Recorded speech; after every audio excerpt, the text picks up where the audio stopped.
Hare Krishna, Krishna Krishna, Hare Hare, Hare Rama, Rama Rama, Hare Hare. Mukam karati vachalam pangulanghayate giring jatkripatamaham bande Shri Gurung dinatarinam padamananda madhavam Shri Chaitanya Isharam. Hare Krishna. तो जोरे बोलन हरे कृष्णा हरे कृष्णा कृष्णा कृष्णा हरे हरे हरे राम राम राम हरे हरे। প্রথমবার আপনাদের এখানে এসেছি, class দিতে আসছি। কলকাতাতে তো আমি অনেকবার বিভিন্ন জায়গায় ক্লাস দিয়েছি, কিন্তু প্রথমবার এখানে এসে আনন্দ পাচ্ছি আপনাদের সঙ্গে মিলিত হয়ে।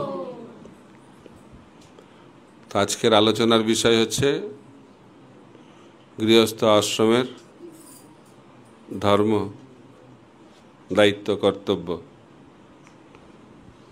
তো আপনারা কারা কারা গৃহস্থ হাত তুলবেন। আমরা ছাড়া বাকি সবাই গৃহস্থ। খুব ভালো। তো কলিযুগে ভগবানকে লাভ করার জন্য আশ্রম, গৃহস্থ আশ্রম পরিত্যাগ করে বনে গমন করার কোনো প্রয়োজনীয়তা নেই। কারণ আমি মজা করে বলি, বনে জঙ্গলে যে সমস্ত গুণাবলী এখন এই আধুনিক সমাজে শহরে এবং নগরে দেখতে পাওয়া যায়, এই জন্য বনে যাওয়ার কোনো প্রয়োজন নেই। কলিযুগে বনে যাওয়ার প্রয়োজন নেই, তার কারণটা হচ্ছে কলিযুগে বনে এখন দস্যুরা থাকে, আর আস্তে আস্তে বন জঙ্গল এই পৃথিবী থেকে চলে যাচ্ছে। বন জঙ্গল বলে কিছু থাকছে না, কারণ কংক্রিট জঙ্গলে ভরে যাচ্ছে সারা পৃথিবী। তো বলা হচ্ছে জঙ্গল এবং গ্রামে হচ্ছে মানুষ সত্যগুণে থাকে, শহরে এবং নগরে মানুষ রজগুণে থাকে, আর ক্লাবে, তারপরে যেখানে নেশা জুয়া খেলা হয় সেটা হচ্ছে তমগুণে, আর মন্দিরে হচ্ছে শুদ্ধ সত্ত্বে। প্রভুপাদ বলতেন যে আমাদের ইস্কন মন্দিরগুলি হচ্ছে এক একটি আধ্যাত্মিক স্থান, বৈকুণ্ঠ। তো সেই কারণে প্রভুপাদ বলছেন কলিযুগের বন মানে হচ্ছে বৃন্দাবন, মায়াপুর। আর তিনি চেয়েছিলেন প্রত্যেকটা বাড়িকেই বৃন্দাবনে পরিণত করতে। মহাপ্রভু তিনি বলেছিলেন, গৃহে থাকো, বনে থাকো, সদা হরি বলে ডাকো। কোথায় আমরা আছি সেটা গুরুত্বপূর্ণ নয়, আমরা কি করছি। কলিযুগের প্রধান পন্থা ভগবানকে পাওয়ার হচ্ছে হরিনাম সংকীর্তন। হরের নাম হরের নাম হরের নামৈব কেবলম কলৌ নাস্তেব্য নাস্তেব্য নাস্তেব্য গতির অন্যথা। তাই আমরা যদি গৃহে থেকে হরিনাম করি তাহলে গৃহে থেকেই আমরা ভগবানকে লাভ করতে পারব। তো শ্রীমদ্ ভাগবতে ব্যাখ্যা করা হচ্ছে গৃহস্থ আশ্রমের প্রধান উদ্দেশ্য হচ্ছে ভগবানকে সন্তুষ্ট করা। খালি গৃহস্থ আশ্রম নয়, প্রতিটি আশ্রমের উদ্দেশ্য হচ্ছে ভগবানকে সন্তুষ্ট করা। ভগবান কেন্দ্রিক জীবন। আশ্রম, গৃহস্থটা একটা আশ্রম যেখানে কৃষ্ণ হচ্ছেন কেন্দ্রবিন্দু। এই জগতে মানুষ নিজেকে কেন্দ্রবিন্দু করে জীবন নির্বাহ করে থাকে। ইংরেজিতে বলা হয় আই অ্যাম দ্য সেন্টার। এবং সেই জীবন হচ্ছে গৃহমেধি জীবন। সেখানে ইন্দ্রিয় তৃপ্তি, কি করে আমি সুখ ভোগ করব, কি করে আমি ইন্দ্রিয় তৃপ্তি করব, কি করে আমি এটা পাবো ওটা পাবো, এটা যখন জীবনের কেন্দ্রবিন্দু হবে সেটা হচ্ছে গৃহমেধি জীবন। কিন্তু যখন আমরা ভগবানকে সন্তুষ্ট করার জন্য ভগবানকে কেন্দ্র করে জীবন নির্বাহ করব, সেটি হচ্ছে গৃহস্থ আশ্রম। তাই যে বাড়িতে ভগবান থাকেন সেই বাড়িটাকে বলা হয় ভবন। মায়াপুরে আছে অনেক ভবন, শঙ্খ ভবন, গদা ভবন, বংশী ভবন, ঈশ্বরদান ভবন, গীতা ভবন, নামহট্ট ভবন, এরকম ভবন। ভবন মানে মানে হচ্ছে ভগবান। যে গৃহে ভগবান থাকেন সেটি হচ্ছে ভবন। কিন্তু সেই গৃহ থেকে যদি ভগবানকে বাদ দিয়ে দেওয়া হয়, ভবন থেকে ভকে বাদ দিয়ে দেওয়া হলো, তাহলে কি হবে? ভবনটা বনে পরিণত হবে। অর্থাৎ ভগবান বিহীন বাড়ি হচ্ছে বন। তো সেই কারণে আমাদেরকে ভগবানকে কেন্দ্র করে জীবন নির্বাহ করতে হবে। তো শ্রীমদ্ ভাগবতে বলা হচ্ছে গৃহস্থের কর্তব্য হচ্ছে ভগবানকে সন্তুষ্ট করা। তো চৈতন্য মহাপ্রভু যখন জগন্নাথ পুরীতে ছিলেন, তো ওনার একজন গৃহস্থ পার্ষদ ভক্ত মহাপ্রভুকে জিজ্ঞেস করলেন যে আমরা তো গৃহস্থ ভক্ত, আমরা গৃহে থেকে কি করে ভগবানকে লাভ করতে পারবো? তখন মহাপ্রভু বললেন খুব সহজ, দুটি সেবা করতে হবে। এক নম্বর হচ্ছে নাম সেবা, আর 2 নম্বর হচ্ছে বৈষ্ণব সেবা। এই দুটি সেবা যদি কেউ করে তাহলে গৃহে থেকেই ভগবানকে লাভ করা যায়। তখন সেই ভক্ত প্রশ্ন করেছেন মহাপ্রভুকে, নাম সেবা তো বুঝলাম, ভগবানের দিব্য নাম হরে কৃষ্ণ মহামন্ত্র জপ কীর্তন করতে হবে, বৈষ্ণব সেবা যে করব কি করে চিনব কে বৈষ্ণব? কারণ কলিযুগে বৈষ্ণব চেনা বড় কঠিন, কারণ আমরা বাহ্যিকভাবে বৈষ্ণব চেনার চেষ্টা করি। ভক্তি বিনোদ ঠাকুর খুব সাবধান করে দিয়েছেন। ভক্তি বিনোদ ঠাকুর বলছেন, এও তো এক কলির চেলা, তিলক নাখে গলায় মালা, সহজ ভজন করছেন মামু, সঙ্গে লয়ে পরের বালা। তো বাইরে থেকে লাগছে তো খুব বৈষ্ণব, কেন? গলায় মালা, হাতে জপমালা, তারপরে তিলক, দেখে তো বৈষ্ণব লাগছে।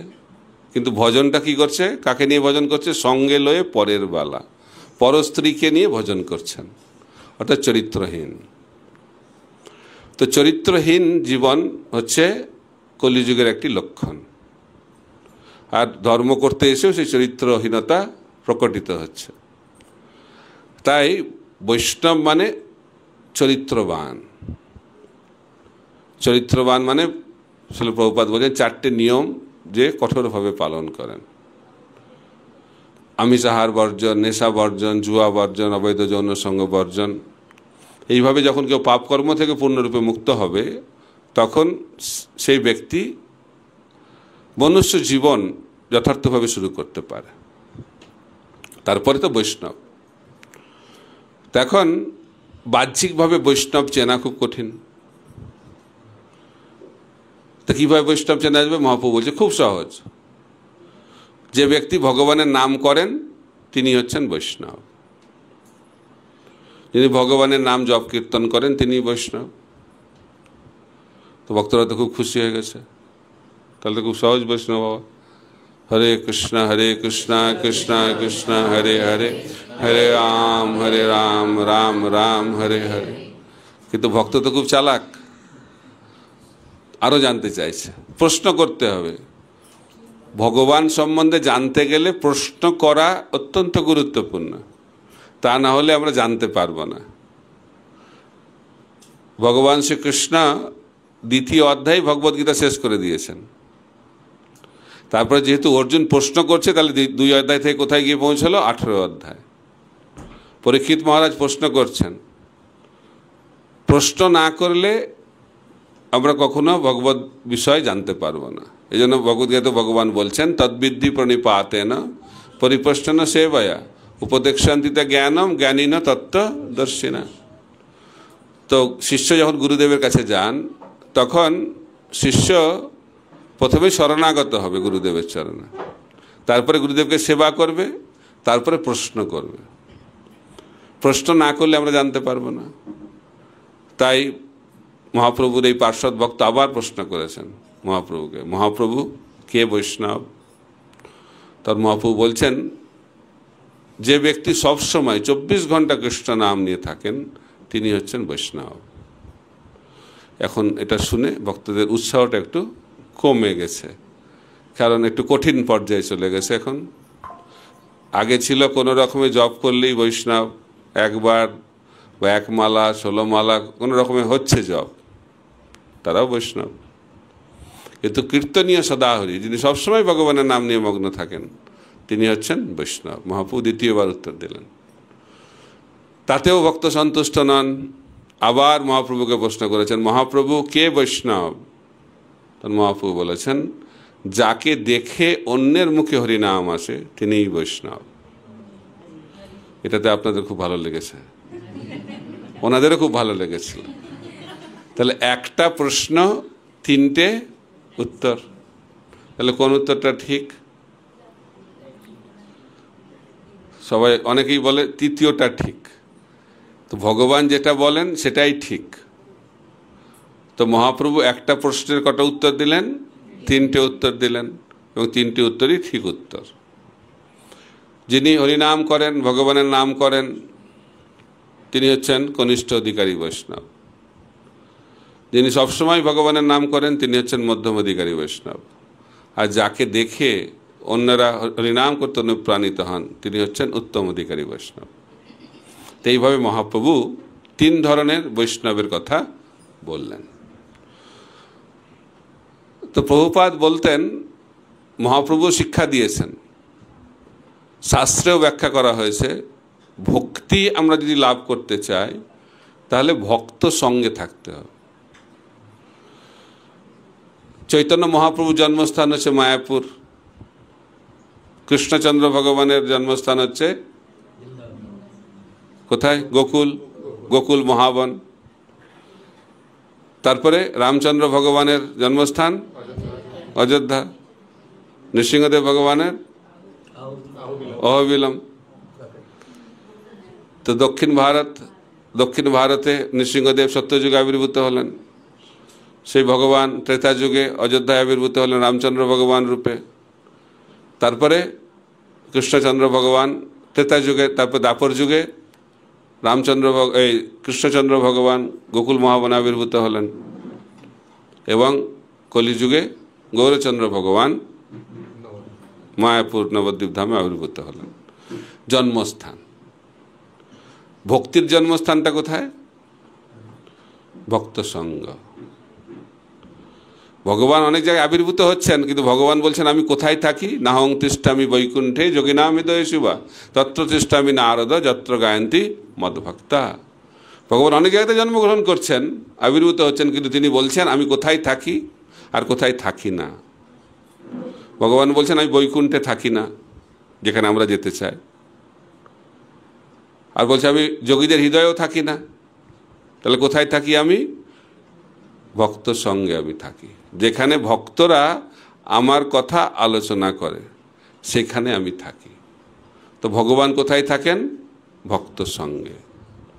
তাই যেখানে ভক্ত সঙ্গ সেটি বৃন্দাবন, সেটা হচ্ছে ভগবানের জায়গা। তো সেই কারণে আমরা ভক্তি জীবনে আসি ভক্তের কৃপায়, ভক্তি জীবনে আমরা টিকে থাকি ভক্তের কৃপায়, ভক্তি জীবনে আমরা অগ্রগতি লাভ করি ভক্তের কৃপায়, ভক্তি জীবনে আমরা সিদ্ধি লাভ করি সেটাও ভক্তের কৃপায়, আর ভগবত ধামে গিয়ে ভগবানের সেবা অধিকার লাভ করি সেটিও কার কৃপায়? ভক্তের কৃপায়। তাই আমাদেরকে শিখতে হবে কি করে ভক্ত সঙ্গে থাকতে হয়, কারণ একা একা ভগবানের সঙ্গে থাকা যাবে না, কারণ ভগবান কখনো একা থাকেন না। তো ভগবানের সঙ্গে কারা থাকেন? ভক্তরা সবসময়। কত ভক্ত? কৃষ্ণ ভগবানের সঙ্গে তো অনেক ভক্ত, লক্ষ লক্ষ কোটি কোটি ভক্ত ভগবান কৃষ্ণের সঙ্গে থাকেন। তাই আমাদেরকে শিখতে হবে কি করে ভক্তর সঙ্গে থাকতে হয়। একা একা ভক্তি লাভ করা সম্ভব নয়, বিশেষ করে কলিযুগে যদি আমরা ভক্তিতে অগ্রগতি করতে চাই তাহলে সাধু সঙ্গ অত্যন্ত গুরুত্বপূর্ণ। তাই শাস্ত্রে বলা হচ্ছে গৃহস্থ জীবনের প্রধান একটি ধর্ম হচ্ছে সাধু সঙ্গ করা। গৃহে সাধুদেরকে নিমন্ত্রণ করা, যাতে সাধুরা এসে কৃষ্ণ কথা আমাদেরকে বলতে পারেন।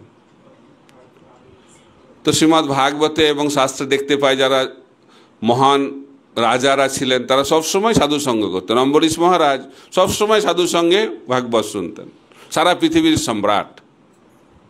কারণ এটি হচ্ছে গৃহস্থের ধর্ম। শ্রীল প্রভুপাদ বলছেন, আমার বাবা প্রতিদিন কমপক্ষে 3-4 জন বৈষ্ণবকে গৃহে ডাকতেন, প্রতিদিন। এটা হচ্ছে গৃহস্থের ধর্ম।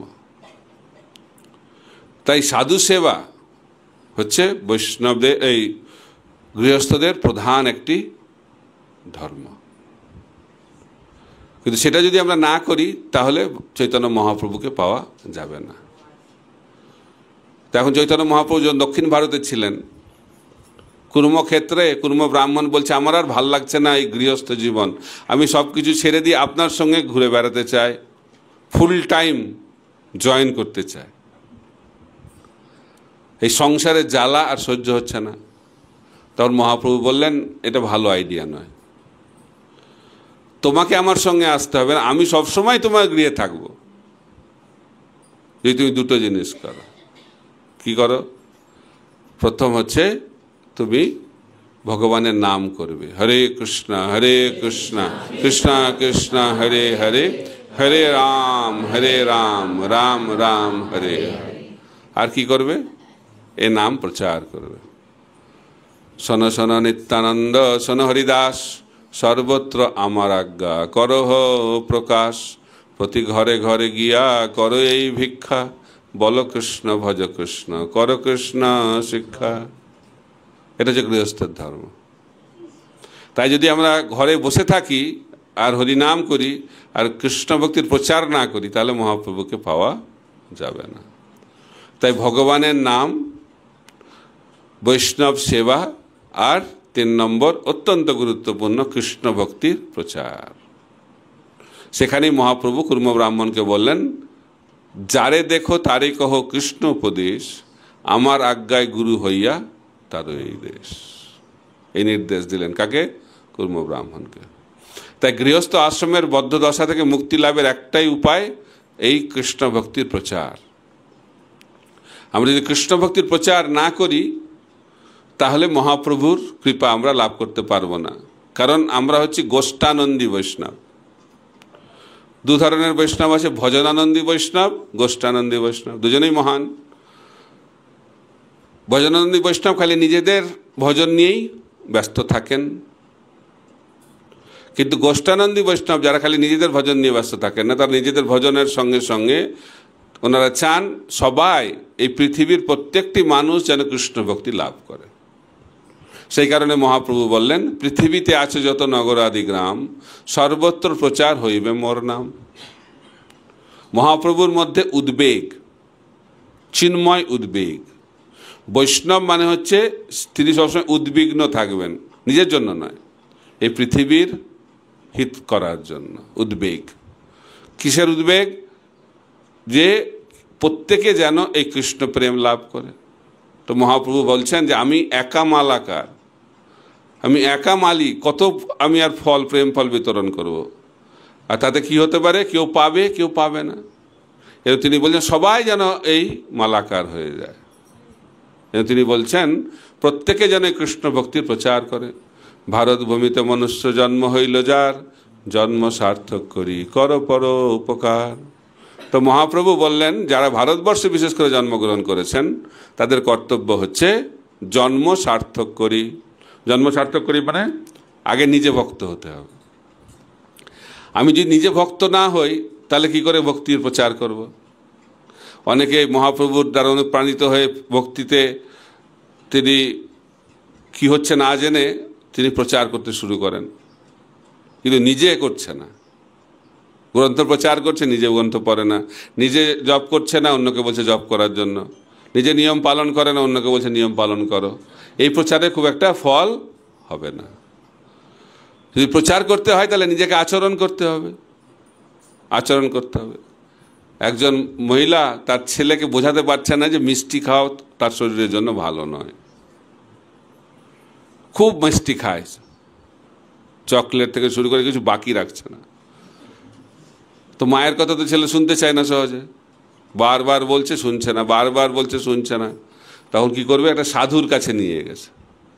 যে সাধুর কথা শুনে ছেলেটা, তো সাধুর কাছে নিয়ে গিয়ে বলছে দয়া করে একটু বোঝান আমার ছেলেকে। বলছে কী বোঝাতে হবে, যাতে মিষ্টি না খায়। সাধু ভাবছে তো আমি কৃষ্ণ ভক্তি বোঝাই, এটা আবার কী করে বোঝাবো। তো যাই হোক, বলছে ঠিক আছে আপনি 1 মাস পরে আসুন। তো মা ছেলেকে নিয়ে চলে গেছে, আবার 1 মাস পরে নিয়ে এসেছে। তো সাধু বলছে ছেলেটাকে, মিষ্টি খেও না, মিষ্টি খাওয়া তোমার জন্য ভালো নয়। তো মা ভাবছে এই কথা বলার জন্য 1 মাস লাগলো কেন, তো 1 মাস আগেই বলতে পারতো, এটা বিরাট কি কথা। তখন জিজ্ঞেস করেছে সাধুটাকে, কেন আপনি 1 মাস আগে বললেন না, 1 মাস কেন অপেক্ষা করতে বললেন? বলছে দেখুন আপনি যখন নিয়ে এসেছিলেন তখন আমিও মিষ্টি খেতাম, তো তাকে যে বলবো আমি মিষ্টি খেও না, তো তার আগে তো আমাকে অভ্যাস করতে হবে। এই জন্য 1 মাস আমি এখন অভ্যাস করেছি, 1 মাস আমি মিষ্টি খাইনি, এখন আমার বলার অধিকার আছে তাকে মিষ্টি খেও না। এটাকে বলে আচার। তো নিজেকে আচরণ করতে হবে, আচরণ না করলে প্রচার হয় না। কিন্তু কলিযুগে আবার এটা আর একটা লক্ষণ, আমি আচরণ করব না কিন্তু আমি প্রচার করব। এটা বলছে ভারত ভূমিতে মনুষ্য জন্ম হইল যার, জন্ম সার্থক করি করো পর উপকার। আগে নিজের জন্মকে সার্থক করতে হবে। যে সাঁতার জানে না, দেখছি ও ডুবে যাচ্ছে, দয়াতে ভরে যাচ্ছে হৃদয়টা, বলছে মরে যাচ্ছে কি হবে, ঝাঁপিয়ে পড়েছে জলে।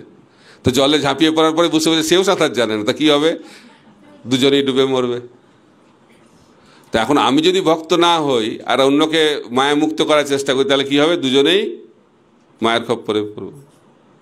তো সেই কারণে প্রচার করার আগে নিজেকে ভক্ত হতে হবে। এই জন্য মহাপ্রভু বলছেন যে নাম করার আগে কি করতে হবে, নাম প্রচার করার আগে নিজেকে নাম করতে হবে, নিজেকে ভালো করে সাধনা করতে হবে। যদি আমি ঠিকভাবে সাধনা না করি তাহলে কি করে আমি প্রচার করব, আচরণ করতে হবে। এখন ভক্তিবিনোদ ঠাকুর একজন আদর্শ গৃহস্থ। কীরকম গৃহস্থ, তার কটা সন্তান, 10টি সন্তান। তা আমরা তখন 1টা 2টোকে নিয়ে সামলাতে পারি না, বলছে সময় নেই, খুব ব্যস্ত। কেন ব্যস্ত, 1টা 2টো সন্তান। তো ভক্তিবিনোদ ঠাকুরের 10টি সন্তান, তার জীবনটা কীরকম সেটা আমাদের জানা দরকার। ওনার নকল করতে পারবো না, তো আচার্য নিত্যসিদ্ধ ভক্ত, কিন্তু তাদের মাধ্যম দিয়ে আমরা শিক্ষা পেতে পারি। তো ভক্তিবিনোদ ঠাকুর বলছেন যে সময়টাকে আমরা কি করে ভাগ করব। তিনি বলছেন 8 ঘন্টা শরীরের জন্য, 8 ঘন্টা আত্মার জন্য, আর 8 ঘন্টা দায়িত্ব কর্তব্যের জন্য। এইভাবে সময়টাকে ভাগ করতে হবে। আর যদি আমরা এইভাবে সময়টা ভাগ না করি তাহলে কি হবে, জীবনটা ইমব্যালেন্স হয়ে যাবে। ইমব্যালেন্স। জীবনে যদি দুঃখ থেকে মুক্ত হতে হয় তাহলে জীবনটাকে ব্যালেন্স করতে হবে। যুক্তাহার বিহারস্য যুক্তাহার বিহারস্য যুক্ত চেষ্টস্য কর্মসু যুক্ত স্বপ্ন ভবদস্য যোগ ভবতি দুঃখহা। তা আমাদের জীবনটা যদি ব্যালেন্স হয় তাহলে কৃষ্ণ বলছেন ভগবদ্গীতাতে সমস্ত দুঃখ থেকে আমরা মুক্ত হয়ে যাব। আমাদের জীবনে দুঃখ কেন আসছে, এত শারীরিক মানসিক বিভিন্ন ধরনের দুঃখের মধ্যে আমরা রয়েছি কেন, তার কারণটা হচ্ছে আমাদের জীবনটা হচ্ছে ইমব্যালেন্সড, संतुलन नहीं है जिंदगी में। সেই কারণে আমাদেরকে জীবনটাকে একটু ব্যালেন্স করতে হবে। কার জন্য আমি সময় দিচ্ছি। আর ভক্তিবিনোদ ঠাকুর বলছেন প্রথম হচ্ছে আমাদের শরীরটাকে দেখতে হবে, দ্বিতীয় হচ্ছে সাধনা, তারপরে হচ্ছে সেবা। কিন্তু আমরা উল্টো করি, আগেই ঝাঁপিয়ে পড়ি কার্যে, দায়িত্বতে, প্রচারে, কিন্তু সাধনা নাই। আর তারপরে স্বাস্থ্য তো ঠিকমতো দেখছি না। তো যদি স্বাস্থ্য ভালো থাকে তাহলে সাধনা ভালো হবে, আর স্বাস্থ্য এবং সাধনা যদি ভালো হয় তাহলে সেবা ভালো হবে। তো সেবার গুণগত মান নির্ভর করছে কার উপর, সুস্বাস্থ্য এবং সাধনার উপর।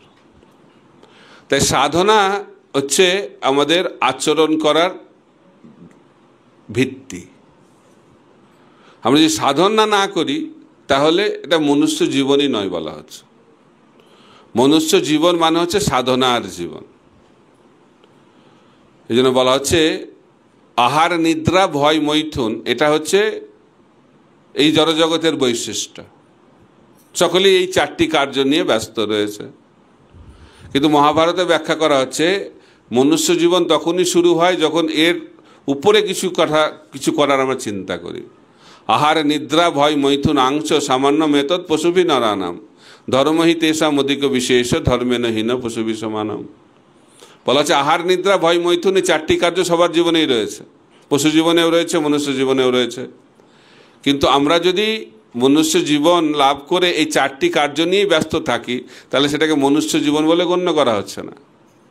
মনুষ্য জীবন কখন শুরু হবে? যখন আমরা এই চারটি জিনিসের উপরে কিছু আছে কিনা সেটা প্রশ্ন করব। এটা বলে অথাত ব্রহ্ম জিজ্ঞাসা। এই অথাত ব্রহ্ম জিজ্ঞাসাই হচ্ছে মনুষ্য জীবনের শুরু। সনাতন গোস্বামী মহাপ্রভুর কাছে গিয়ে প্রশ্ন করলেন, আমি কে? কেন আমি দুঃখ পাচ্ছি? কেন মরে যারে তাপত্রয়? আমি দুঃখ চাই না, কেন দুঃখ আসে? আমি মরতে চাই না, কেন মরতে হয়?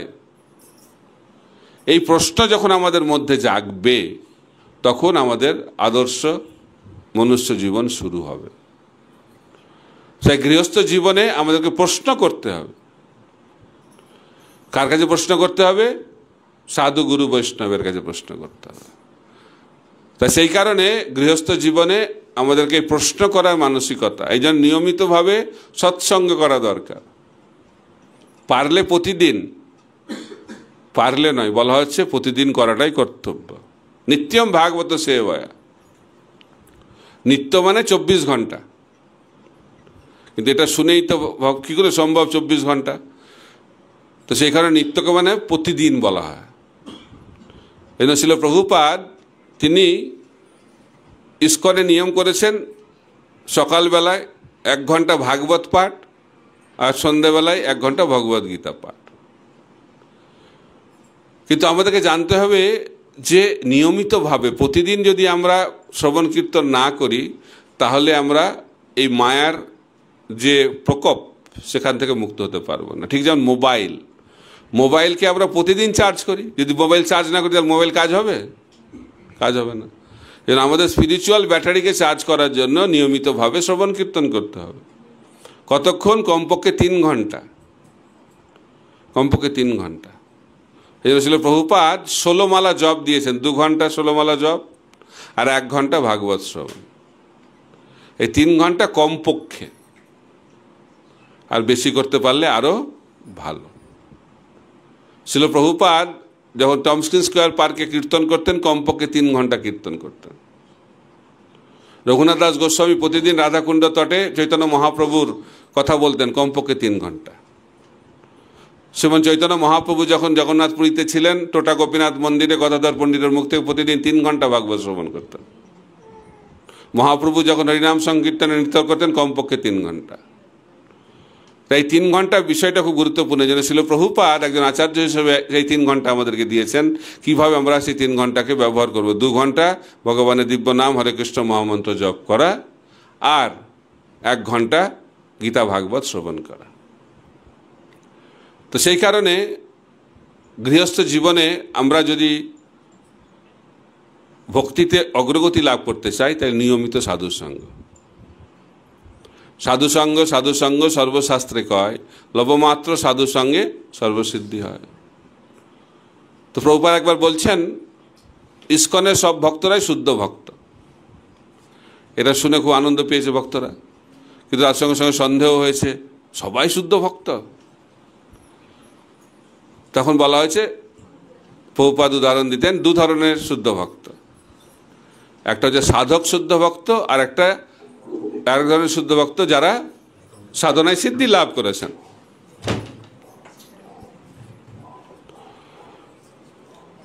তা আপনারা জানেন যে ভক্তিতে 3টে স্তর রয়েছে শুদ্ধ ভক্তিতে, সাধনা ভক্তি, ভাব ভক্তি, প্রেম ভক্তি।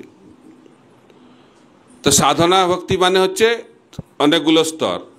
কি কি স্তর? সাধনা ভক্তিতে আদর শ্রদ্ধা তথা সাধুসঙ্গ, ভজনক্রিয়া, অনর্থ নিবৃত্তি, নিষ্ঠা, রুচি, আসক্তি।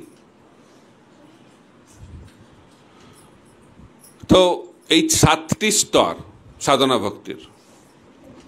শ্রদ্ধা থেকে শুরু হয়, আসক্তিতে গিয়ে শেষ হয়, তারপরে ভাব স্তর, তারপর হচ্ছে প্রেম। প্রেমটা হচ্ছে জীবনের সিদ্ধি। তো কৃষ্ণ প্রেম লাভ করলে আমরা ভগবত ধামে চলে যেতে পারবো।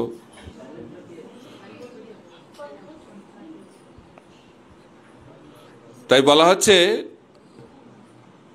যদি আমরা সাধুসঙ্গ না করি তাহলে এই ভক্তির যে বিভিন্ন স্তর, শ্রদ্ধা থেকে প্রেম, সেই স্তরে পৌঁছাতে পারবো না। আর সাধুসঙ্গ করলে ধীরে ধীরে ধীরে ধীরে আমরা সেই স্তরে পৌঁছাতে পারবো। এখন এই সাধনা থেকে সিদ্ধি অর্থাৎ শ্রদ্ধা থেকে প্রেম, এটা কিভাবে লাভ হবে?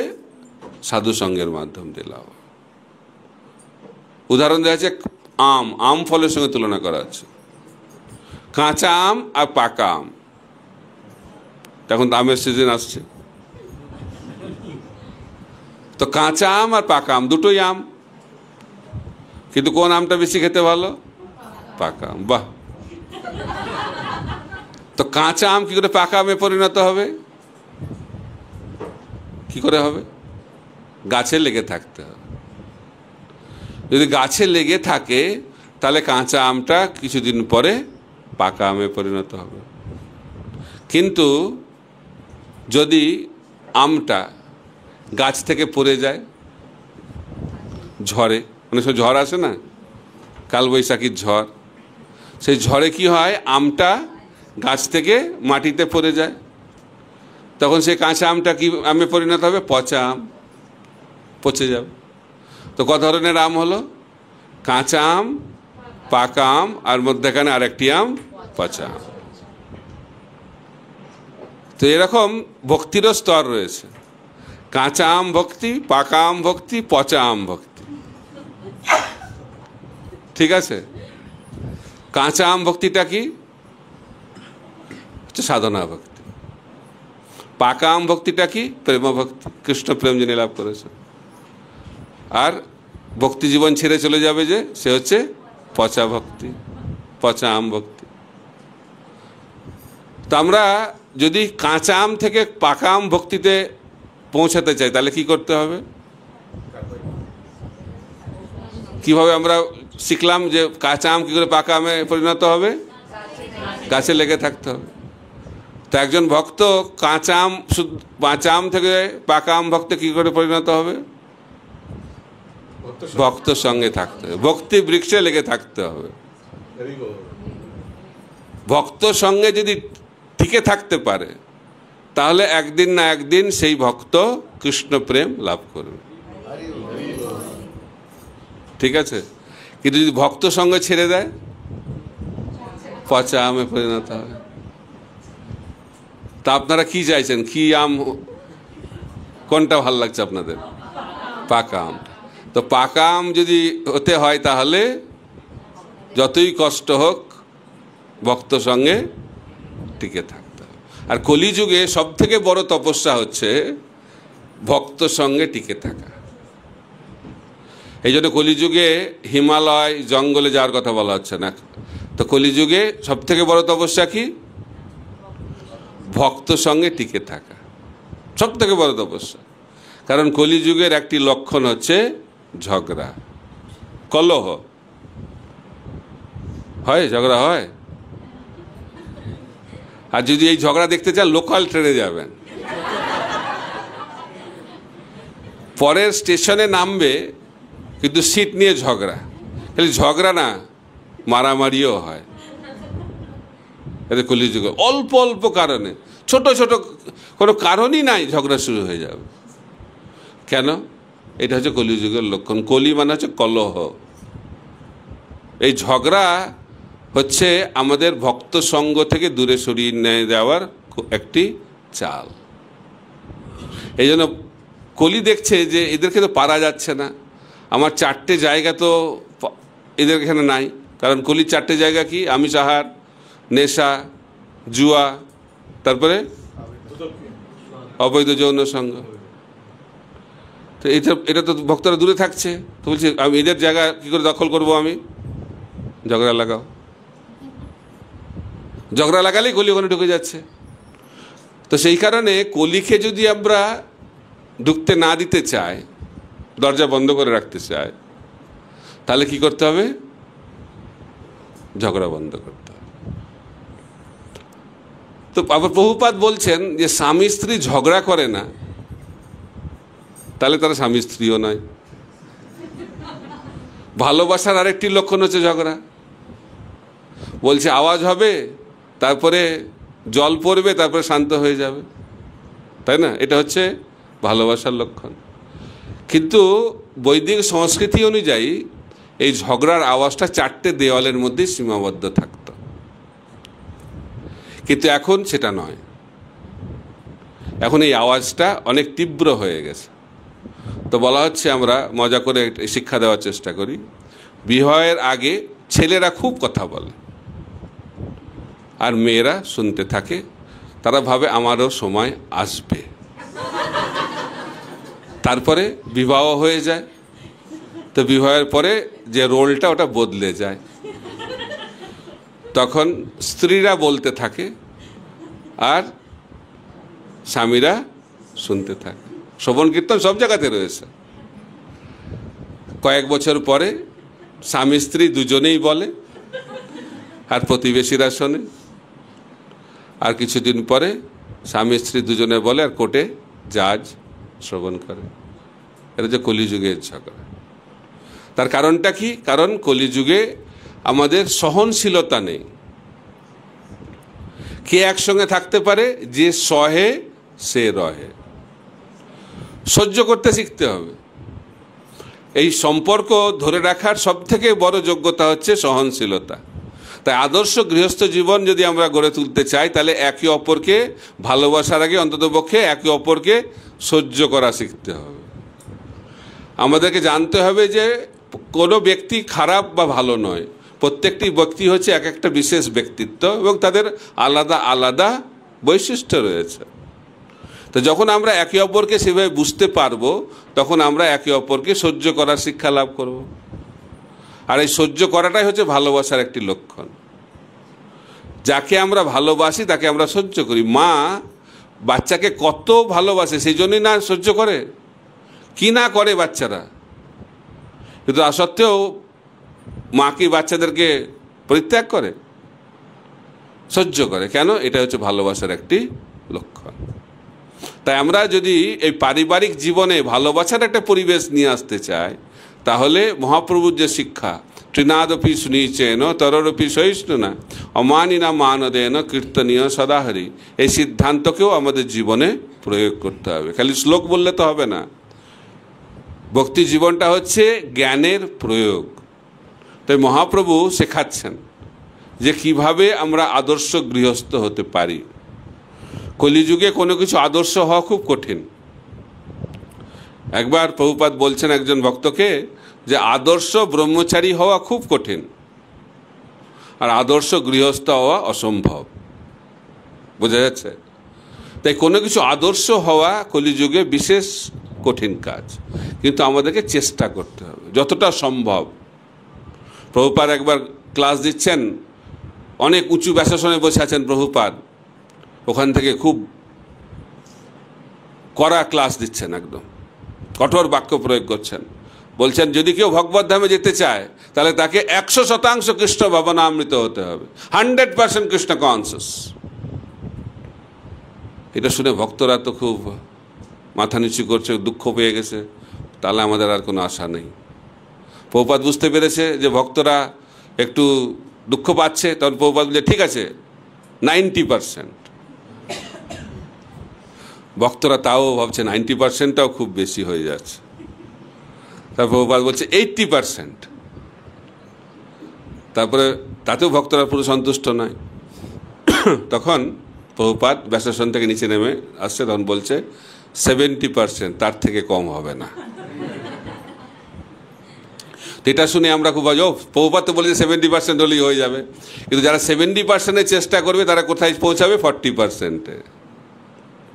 তাই আমাদেরকে 100% চেষ্টা করতে হবে, কিন্তু সেই চেষ্টায় যদি কিছু কম পড়ে যায় সেটা গুরুদেব সাহায্য করে। কিন্তু ফাঁকিবাজ হলে হবে না। বলা যায় চালাকি দিয়ে, ফাঁকিবাজি দিয়ে ভগবানকে পাওয়া যায় না, কোনো কার্যেই সফল হতে পারবো না আমরা। সফল হতে গেলে ঐকান্তিক হতে হবে, সিনসিয়ার। ভগবানের কৃপা পেতে গেলেও ভক্তকে কি হতে হবে? সিনসিয়ার হতে হবে। সিনসিয়ার মানে কি? সিনসিয়ার মানে হচ্ছে, ওটা তো বাংলা হলো, সিনসিয়ার মানে হচ্ছে ভগবানের জন্য 100% দিতে হবে ক্ষমতা অনুযায়ী। যশোদা মা সকাল থেকে শুরু করেছে কৃষ্ণকে বাঁধার জন্য, কোথায় শেষ করেছে কখন? সন্ধ্যেবেলা। সারাদিন ব্যস্ত। তাই আমরা যদি ভগবানকে পেতে চাই তাহলে ভগবানের সেবায় সারাদিন ব্যস্ত থাকতে হবে। আমরা যে শনিবার এসে গেলাম 1 ঘন্টা 2 ঘন্টা, এটাও ভালো, কিন্তু ভগবানকে পেতে গেলে তার থেকে অনেক বেশি করতে হবে। তাই এটা পার্ট টাইম বিজনেস না, ভক্তিটা পার্ট টাইম নয়। ভক্তিটা হচ্ছে আমাদের জীবনের অবিচ্ছেদ্য একটি বিষয়। এটা বলে ঐকান্তিকতা। যাকে আমরা ভালোবাসি তাকে আমি পার্ট টাইম ভালোবাসি নাকি? ও আমার ছেলেকে আমি এই 24 ঘন্টার মধ্যে 2 ঘন্টা ভালোবাসি, বাকি 22 ঘন্টা কোনো ব্যাপার না, এরকম হয়? যাকে আমি ভালোবাসবো তাকে আমি 24 ঘন্টা তার চিন্তা করব। এই জগতেও সেটা দেখা যায়। যখন কোনো যুবক যুবতীর প্রেম হয়, তারা 24 ঘন্টা একে অপরের চিন্তা করতে ব্যস্ত থাকে, কোনো ইচ্ছা মানে প্রচেষ্টা ছাড়া এটাই হয়। তাই প্রভুপাদকে একজন জিজ্ঞাসা করেন, প্রভুপাদ কৃষ্ণ প্রেমটা কি? এত কৃষ্ণ প্রেম শুনছে, কৃষ্ণ প্রেম ব্যাপারটা কি? তখন প্রভুপাদ বলছেন, এই জগতে পুরুষ এবং স্ত্রীর মধ্যে যে আকর্ষণ, সেই আকর্ষণ যখন আমাদের ভগবানের প্রতি হবে, সেটি হচ্ছে কৃষ্ণ প্রেম।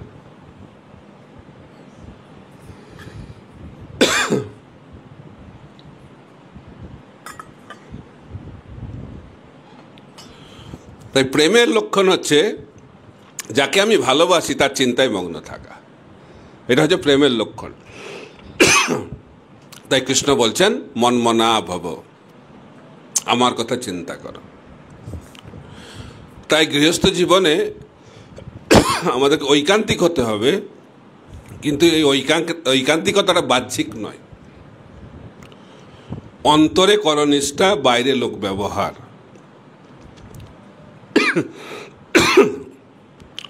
যখন রঘুনাথ দাস গোস্বামী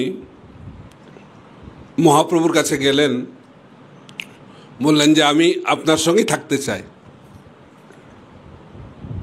তখন মহাপ্রভু বললেন যে হ্যাঁ ঠিক আছে। তখন রঘুনাথ গোস্বামীকে মহাপ্রভু বললেন যে আমার সঙ্গে থাকার কোনো প্রয়োজন নেই, প্রত্যাখ্যান করলেন। বলে তুমি গৃহে ফিরে যাও, বিবাহ করো, আর কীভাবে আচরণ করো? অন্তরে করো নিষ্ঠা। এই নিষ্ঠাটা হচ্ছে লোক দেখানো নয়। অনেকে কলিযুগে খুব ভক্তি দেখায়, বলে না ভক্তিতে গদগদ। এই ঐকান্তিকতাটা লোক দেখানো ঐকান্তিকতা নয়, হৃদয়ের ঐকান্তিকতা। অন্তরে করো নিষ্ঠা, বাইরে লোক ব্যবহার। বাইরে বিষয়ের মতো থাকো, কিন্তু ভেতরে কৃষ্ণ চিন্তা। যেমন গোপীরা, তাদের পতিরা বুঝতেই পারছে না যে তারা কৃষ্ণ প্রেমে মত্ত আছে, কারণ এত সুন্দরভাবে তাদের পারিবারিক দায়িত্বকে পালন করছে, কিন্তু মনটা কোথায় পড়ে আছে? কৃষ্ণ। অর্জুনকে কৃষ্ণ বলে যুদ্ধ করো, কিন্তু যুদ্ধ করার সময় আমার কথা চিন্তা করো। তাই কৃষ্ণ ভাবনামৃত মানে হচ্ছে কৃষ্ণ চিন্তা করা। বাহ্যিক সেবাটা গুরুত্বপূর্ণ, কিন্তু সব থেকে গুরুত্বপূর্ণ হচ্ছে মনটা কোথায় রয়েছে। মন যেখানে, পরবর্তী শরীর সেখানেই যাবে। যতই তিলকমালা করি না কেন, মন যদি অন্য জায়গায় থাকে, তাহলে মনটা আমাদেরকে পরবর্তী শরীরটাকে কোথায় নিয়ে যাবে? সেখানেই নিয়ে যাবে। এর বলা হচ্ছে অন্তকালে চ মামে বা স্মরণ মুক্তা কলেবরম জয় প্রয়াতি সমদ ভাবম জাতি নস্তত্র সংশয়। তাই বলা হচ্ছে মৃত্যুর সময় কোনো ব্যক্তি যদি আমার কথা চিন্তা করতে করতে দেহ ত্যাগ করে, তাহলে আসে আমাকে পাবে। কিন্তু যদি অন্য চিন্তা হয়, তাহলে কী হবে? জমজম ব্যাপী সরম ভাব তজিতে কলেবরম তন্ত্রবৈদিকন্তে সদা তদ্ভাব ভাবিত। তাই আমরা যার কথা চিন্তা করব, যে বিষয়ে চিন্তা করব, আমাদের গতিটা সেটাই হবে। তাই যদি আমরা ভগবত ধামে ফিরে যেতে চাই, তাহলে আমাদেরকে চিন্তা, ভগবানের চিন্তায় মগ্ন রাখতে হবে মনটাকে। কতক্ষণ? 1 ঘন্টা, 2 ঘন্টা, 24 ঘন্টা। এটা শুনেই মনে হয় আর হবে না কোনোদিন। তো একবারে তো এটা হবে না, এটা অভ্যাস। প্রভুপাদকে একজন জিজ্ঞেস করেছেন, প্রভুপাদ আপনি বললেন 24 ঘন্টা কৃষ্ণ চিন্তায় মগ্ন থাকা, কিন্তু যখন ঘুমিয়ে থাকবো তখন কৃষ্ণ চিন্তা কি করে হবে?